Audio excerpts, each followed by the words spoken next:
For those of you just coming back, or for those of you coming back, know that I'm not on anything. For those of you just joining, think I'm twacked out. Welcome to the club. You know, I'm gonna have to pull up my notes just so I make sure I'm doing this right, because, you know, I don't want to sound like a dumbass.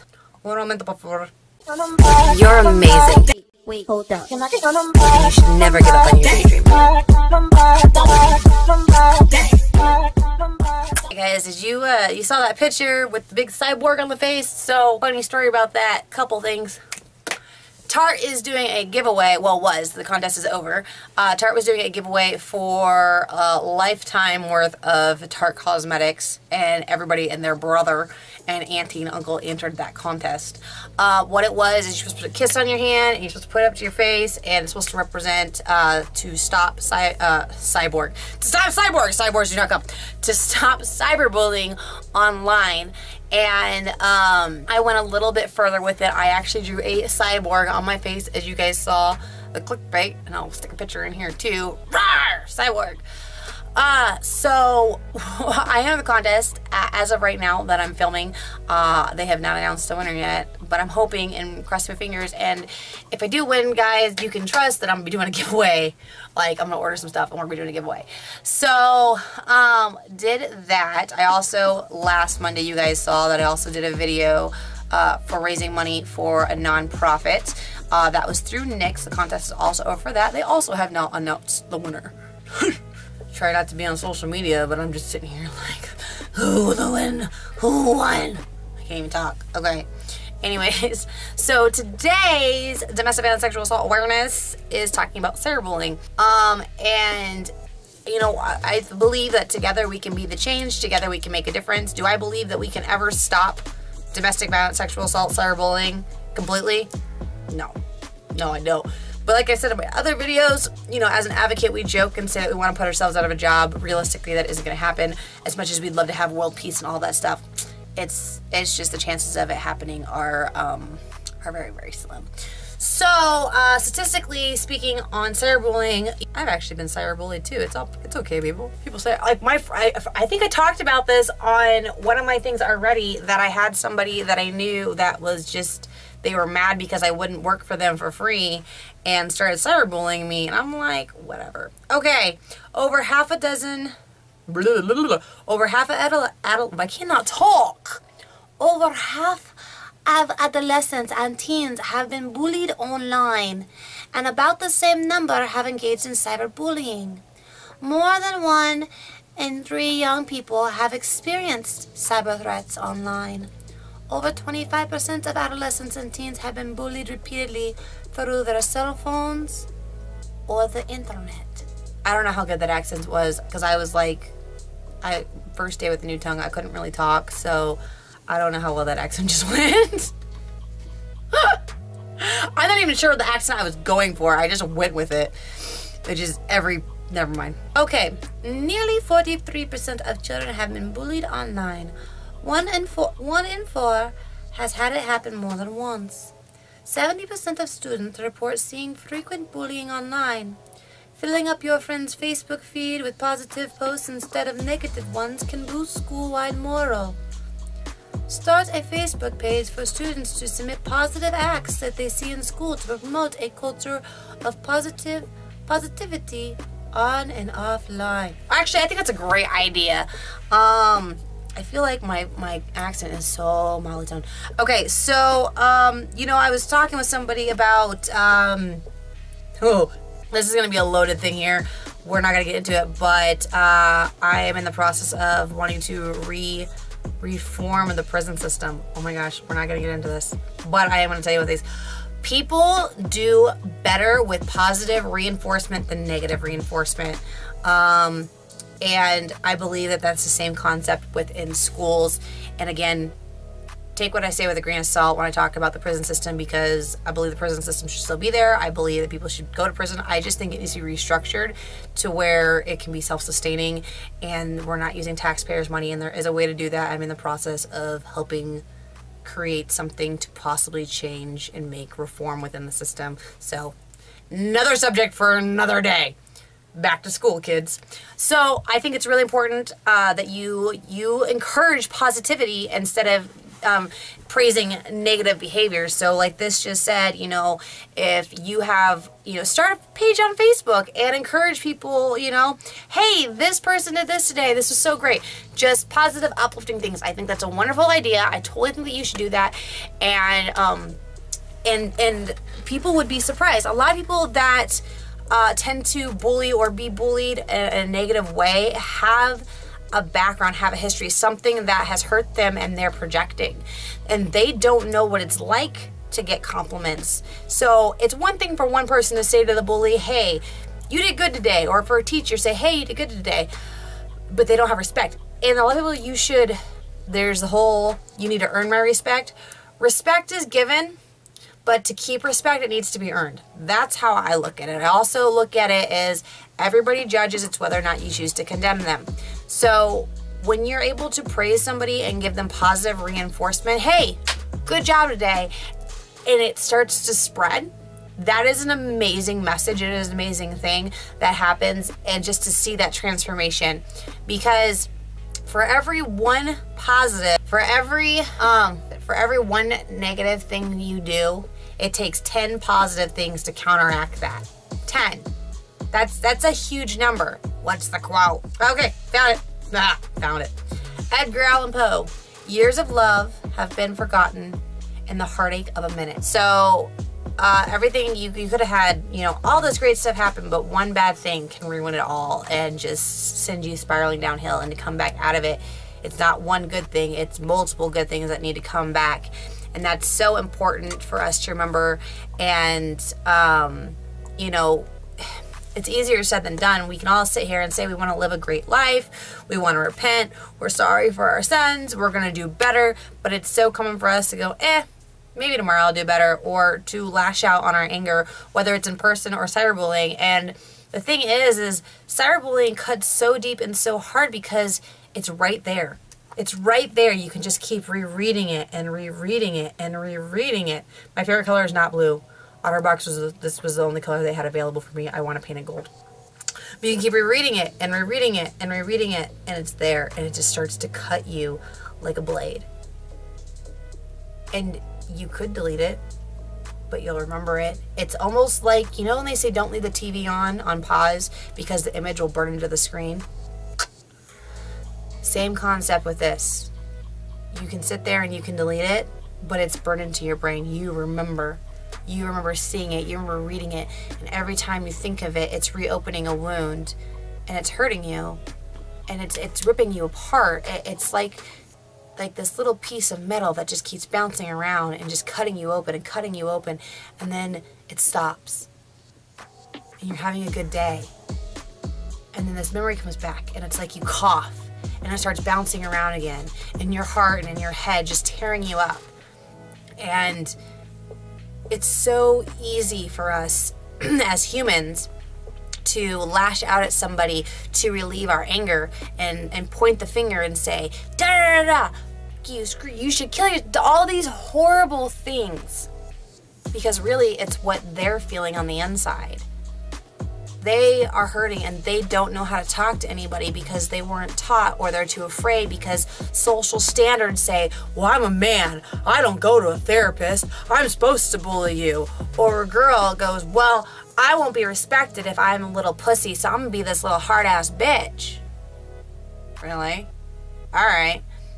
But that's the way it is. So people just keep projecting and keep lashing out and make all these horrible things happen. And then when somebody commits a murder, or not a murder, but when someone commits suicide, they just point the finger, oh, well, they were weak. Oh, or they were this.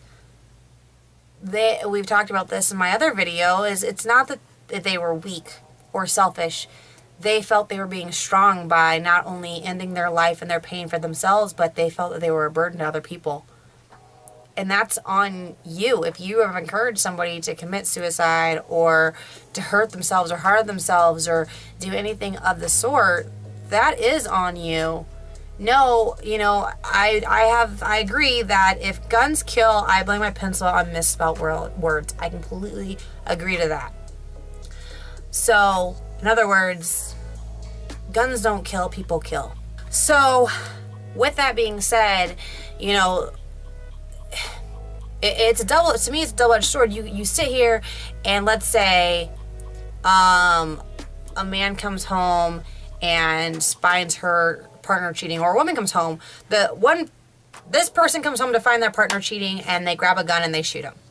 Because what their actions did, the person that was cheating made the other person react. That's considered murder. Though if now it's getting to the point though, if a cyberbully attacks someone and everything, and then the victim shoots himself, it's a suicide and a murder because of who reinforced it. Does that make sense? I'm not sure if I made sense on that one. So pretty much, actions have consequences, and you need to respect people because you don't know what they're going through. And we talked about this before, and I'm totally going on this whole suicide thing about the guy from San Francisco who jumped off the bridge and everything. So it's just, I know it's easy to project. I know you want to blame someone. I know you want to point the finger. I know you want to stop hurting on the inside. And so you're going to attack someone else. So, funny story about cyberbullying that I actually have. Okay, so I was talking on an app, and I was visiting my sisters in Utah, and I was specifically looking for places to go that were cool and that I could go to and just hang out. And on there it had said, you know, I'm an adventurous, I'm an advocate, and some guy had made this really horrible, rude joke about being an abuse victim and that I had been raped and all this other stuff. It was just really cruel, and I didn't feed into it. I just like, I was actually like, really sorry that you feel that way, you know, I hope you find peace or whatever. He just went off. Like, he was trying to get a reaction and he didn't get a reaction. So then I was totally playing Pokemon Go, not gonna lie. I loved it. I was playing Pokemon Go, and I ended up stopping in at a bar to get a drink before I went home, and this guy started talking to me. He's like, you look so familiar. I'm like, yeah, you look familiar too. And as we're talking, it dawned on me who he was. I pulled up my phone. I was like, da da da da da, blah blah blah. And he's like, I'm like, it's so nice to meet you in person. He's like, oh my gosh, I'm so sorry. I was just trying to be a jerk. And da da da. And we'd been talking for like an hour. And at this point, you know, he was starting to crush on me a little bit. And I'm like, it's cool. It's fine. I really laughed about it. I didn't like him like that, and I lost a little bit of respect from after, but we did have like another 2 hours of conversation of me. I tried not to lecture, but it was about cyberbullying. And I was like, you know, talking through this, it's like there's a wall there and there's not this real connection. So you sit there and you project on people and not knowing what you do to them. And I'm like, how would you have felt if I actually went and killed myself? How would you have felt? What if you would have done it to me? We would have met. We wouldn't have figured it out. And I went home and I still would have killed myself. And then you realize later that the girl that you cyberbullied happened to be the girl that you met and still went home and killed herself. He was a little drunk at the time, so he got a little emotional. But, and I don't know, I mean, he might not have stopped. I mean, some people, they have like this little moment where it's like, oh, wow. And then they go right back to the where they were, or it's like, oh, wow. And they change. But, in reality, I mean, he did apologize. He apologized. He's like, you're actually really cool, and you're even prettier in person than your pictures. And at the time, like, I was not really good at pictures. Like, my pictures just were not what they are now. So I was like, cool. And I still get told I look prettier in person than in pictures, but I'm just, yeah, definitely a big difference between now and then, too, because that was like, I don't know, a year and a half ago. So, anyways, it's just, you never know the way you're going to affect people. Cyberbullying is not okay.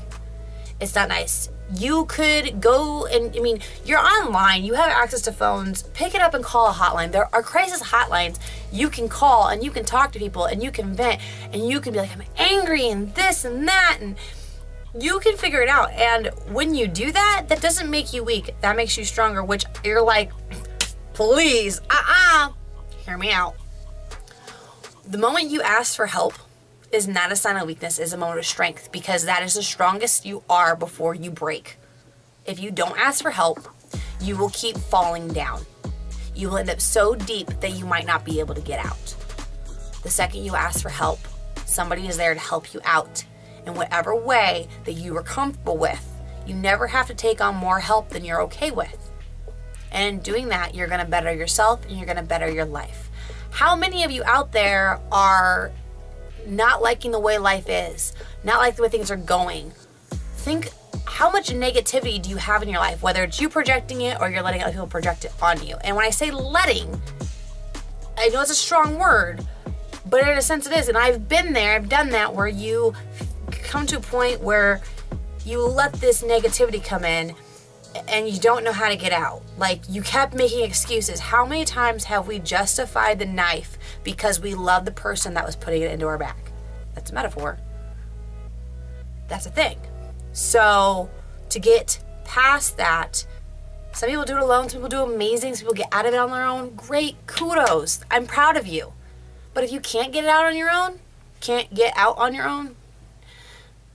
there's people out there to help that will guide you, not tell you you're wrong. Like, I think that's a big misconception with people when they go and ask for help, is they feel like they're going to end up in a situation where someone is telling them you're wrong, you're bad, da da da. That's not going to be the case. If you end up with somebody like that, like a therapist, you need to switch. That's a thing.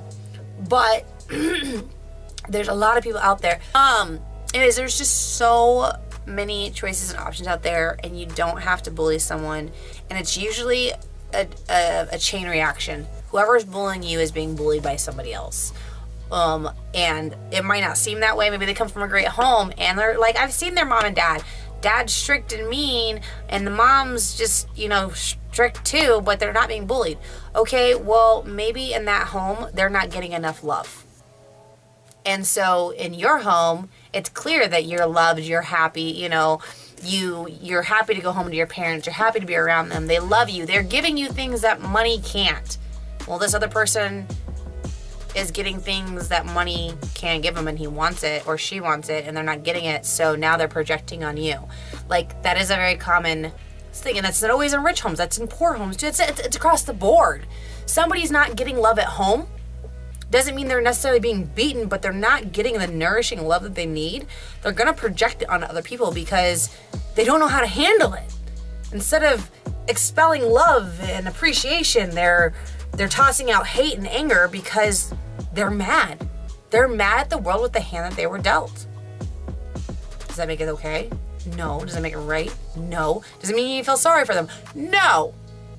And I'm not saying that in a mean way. I'm saying don't feel sorry for someone. You can empathize with them, and because nobody wants you to feel sorry for them. Well, I guess there's some people out there, maybe they do, but I don't want people to feel sorry for me. I want people to understand, and I want to make a difference with it. I'm also different. I have different theories on those things, so that's why we're here. But that's, anyways, I've totally gone on a like really long ramble. Anything new? No. I hope my video made sense to you. I really want to stop cyberbullying and be a part of that movement. You know, and I know my son plays some games that I think it's Roblox. It's weird. I think it's Roblox. And like the chat rooms are very, very, very censored. So, what I think is cool.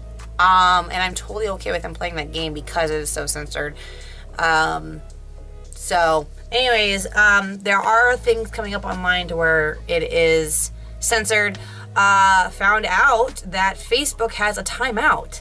If you get too vulgar on Facebook, it's timeout time. Now, I didn't do this personally, but I have friends that it's like, why aren't you online? Like, I messaged you, you're not responding.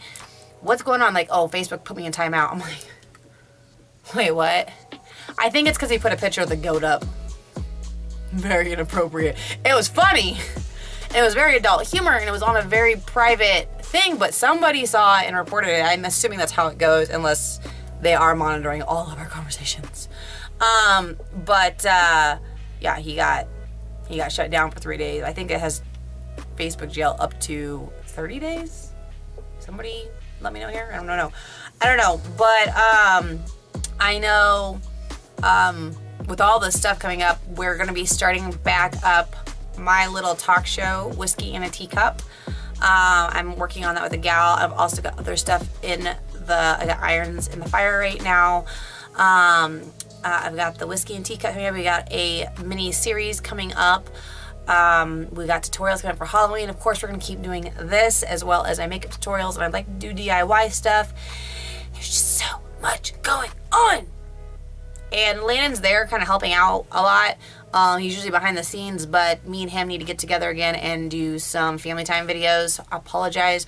There's just so much going on. I know for sure now, guys, we have 2 consistent days as far as what's supposed to be posted. Mondays is domestic violence, sexual assault awareness, and Tuesdays is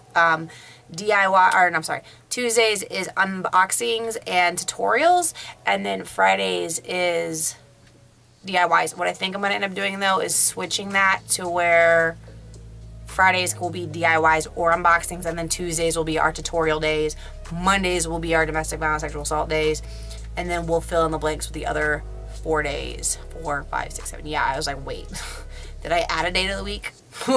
Like, I need that. I still wouldn't have enough time in the day. So, yes.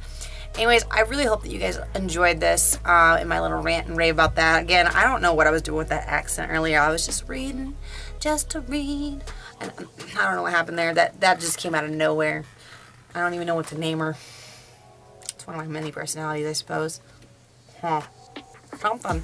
Anyways, I'm kidding. But I'm not kidding. Anyways, you are a king, you're a queen, you're part of the royal court. I welcome you from my home to yours. Big hugs, lots of love. Stop being an asshole. And smile more.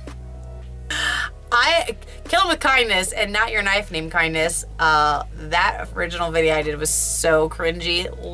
Oh my goodness. That video, guys, I have a video. If you have seen it, I'm not even gonna link it in here. It is in this channel somewhere. It's like the first video I put back up after I started. It is so cringy. I was so awkward on camera, and then like I did a bunch of scenes, and then I decided to add in another character, and it just, I might go watch that right now because it's bad. It's bad. I'm gonna turn beet red. Anyways, guys, you're a king, you're a queen, you're part of the royal court. I welcome you from my home to yours. Lots of loves. You can be anything you want except a mass murderer. Please stop being an asshole. I love you. I care about you. I'm proud of you, and I believe in you. Again, just don't be a mass murderer. I hope that you have an awesome day wherever you are, and I will talk to you guys again next week. Yeah, buddy.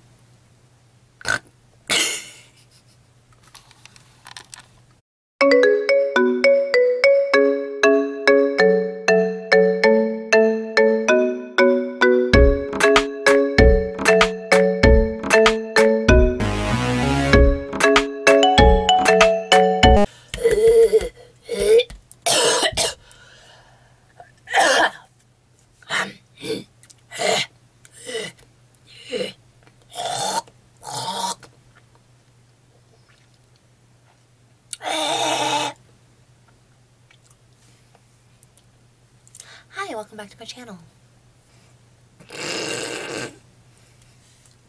Y'all gonna think I'm on something and I'm not. I'm just, yeah. I have it. It's on my Instagram. I'm legitimately scrolling through my Instagram to find this quote. Don't quit your daydream, kids. That's important.